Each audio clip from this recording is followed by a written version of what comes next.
Hello and welcome to Crusader Kings 2 with me, and now with the Rajas of India. Now, what has this added? Well, as you can see, there's quite a few Indian nations right here. This is the 1066 start date, by the way. If we go to 867, there tends to be only 3 powerful Indian states, I suppose you could say. I mean, not to say that these little guys couldn't do anything, but it's very much these guys. But we are not going to be playing the 867 start date, which is weird for me because I always tend to. I can't decide, 1066 or 1066 when William the Conqueror has taken over England. Personally, I prefer Stamford Bridge start date, the 15th of September 1066, mostly because weird things can happen, and what is Crusader Kings 2 without weird things? I myself am going to be playing Apulia. So I like to say Apulia, Apulia. Probably not saying it right, but hey ho, give it a go. Now, after the completion of the Return of Byzantium series, oh, that was beautiful. Rome stretched from like literally here all the way up to here. It's funny actually. The game, like old Europe, was something around this sort of. This was like the old map. It's amazing how much it's expanded. Now the devs have talked about possibly like including Tibetan cultures and monarchs. Well, it's really weird. They weren't ruled in the way that anybody else was. I'm not entirely sure how they were ruled, but I know it's different. I know it's very odd, like compared to European to India, to the Middle East. It wasn't very much a feudal state. It was something different entirely. Right, let's pick our first ambition. So we are already married, and we have a hell of a lot of children and a hell of a lot of siblings. A lot of dead siblings, too, bear in mind. So, what is our first goal here?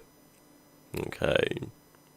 Improved learning, improved democracy. Diplomacy. Diplomacy, democracy, probably the same thing. So let's have a look at this. We have a very bad opinion with this guy. And there's probably a good reason why. He probably just doesn't like us that much.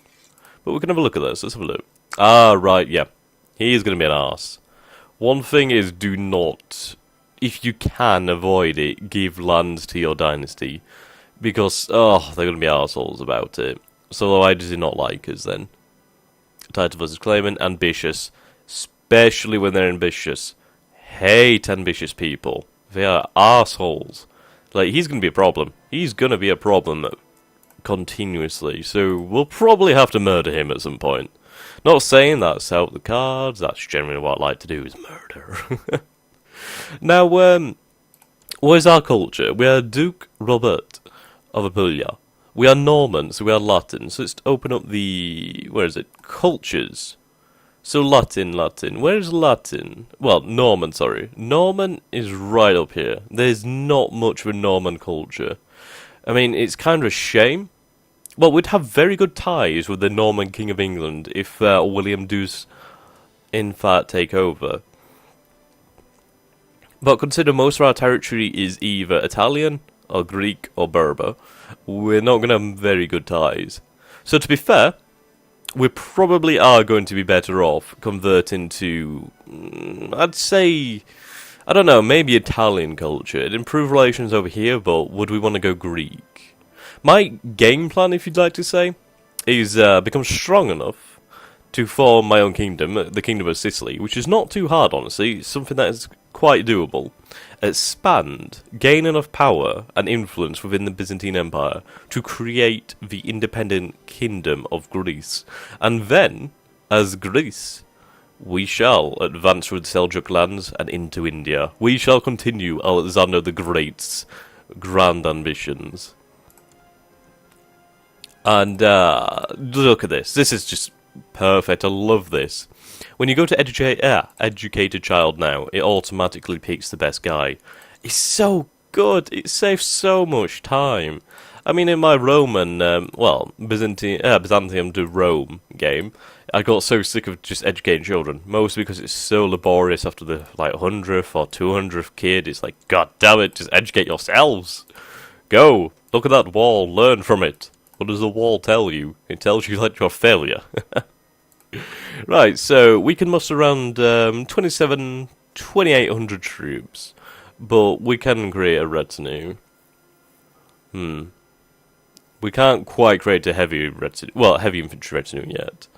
So we'll just have to hold on for now. Okay. So let's start the game. Ah, we need to deploy our counters, don't we? Right, so we have a very good marshal on that, so let's see. Train troops. Probably going to be useful for the first couple of years. We do need to try and take some lands. I'm thinking primarily we'll go for holy walls down here, but it depends on how the situation develops, honestly. Actually, no, this guy is probably better off spent trying to rein him in. We could... Well, we shall send our court chaplain to improve relations with the papacy. I mean, it's quite interesting that we're right next to Rome here. Let's have a look. Offer vassalization. Nomad Jujur Liege, small difference of rank. Now, he's Norman too, so that's quite good. But like you see here, as he's Greek, he really does not like me. Like, look at that, he hates me, practically. It's quite nice to see a Maflai in. They usually... I've played, like, a few games. I mean, I played recently a Holy Roman Empire game when I took over all of France, Hungary, Poland, Croatia, pretty much all the Middle East, and, Maflai, sorry, tends to get taken out sometimes by holy wars from these guys, so it's quite interesting, really. What can go wrong for them? So let's see. Not much to do at the moment, just let time tick by. Welcome them. Gregarious, now that is a nice trade. That improves my diplomacy quite nicely. Now if you look here, we have some Venetian trading nodes. Can we see this? Republic trading nodes. So Venice rules these waters. And they are most likely going to be setting up quite a few trade posts around here, which means at any time they could push to try and take over the cities, and eventually take over the counties. So that is something we have got to be wary of.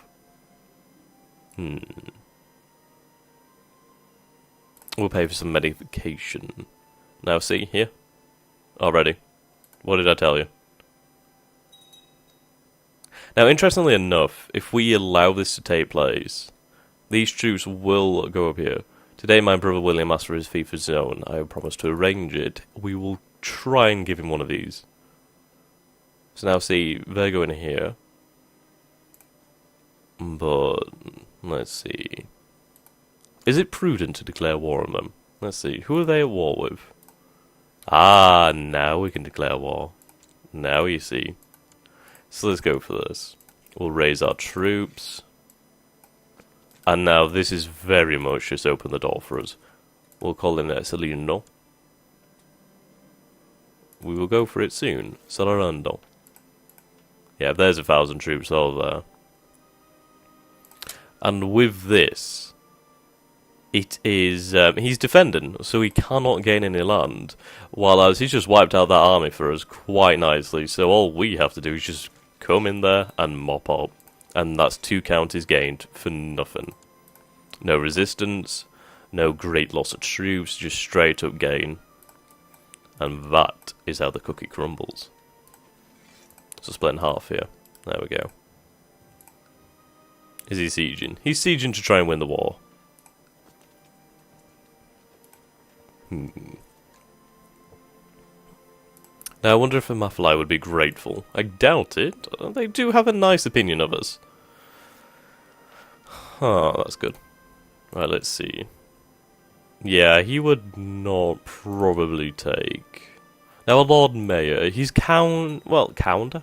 He's treated as a duke in the game because of his brilliant strategist. We'll just deal with her first. Okay, so who are we going to marry off to first? The Duke of Transylvania. Now, that would be pretty cool. Antioch. Ooh. Ooh, that is interesting. He's content. He's not bad. Interesting. Very interesting. A Prince of England. But there's Harold's boy. And we don't know how the war's going to develop over there, actually. My son. That would be kind of weird. Yeah, let's not go down that route. So let's see. We'll initially go for the Duke of Transylvania. Mostly because I would like to improve ties with Hungary, in case one day we do take over Croatia. So we'll do that there. My daughter. Ah, the King of France. I believe we shall go for a royal wedding. Nice day for white wedding. Okay, so how's the war developing over here? Oh, no, I can't look yet. I have a tendency to let wars go on and then, like, get absolutely crushed while I'm looking away or something. Monetary prestige, fertility. That is fantastic. Okay. Yeah, so this guy's pretty much screwed. There's nothing he can do. Nice to have France on our side, too. My brother William. Yes, we will do it soon. Catanzaro. Right, well, I don't want to give him another one. See, he wants to gain a title. Now, where's Catanzaro? Let's see. Find title. I love this little tooltip. Where is it? Catanzaro. Oh, okay, sure, you can have that. More or less deals with an arsehole. Almost my entire council is made of my dynasty. That is fantastic. That's not something you see every day. Now Malta. Now let's have a look at this. Judo Kingdoms. So this is the Kingdom of Sicily. So once we do gain enough gold, and I can show you, let's have a look here. Judo Kingdom of Sicily. We have 9 out of 18, and with these 2 extra provinces, we will have enough to create the Kingdom of Sicily. So, it's just a matter of time, really. And it's just a matter of time getting gold. We're not very rich, in all fairness, but we don't need to be. We can wait. We can bide our time. Okay. One major thing at the start of these games is do not, for the love of God, assault Holdens, because it will come back bad. So very badly. Even when you have 10,000 troops, assaulting places with like 1,000 men is dangerous as hell. It's actually unbelievable. So just wait.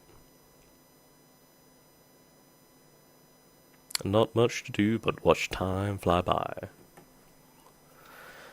Well, this war's almost over, so he's very likely to surrender. It's around about the 78 to, well, plus the AI tends to surrender. So who's taking over here? So who's this? Right, occupied by Duke William II of Normandy. The second of Normandy. Okay. Duke William the Bastard. Now, I believe he starts with 1,000 gold to carry out his campaigns, around 10,000, 20,000 men, a nice sizable fleet. Yeah, he's very likely to surrender very soon.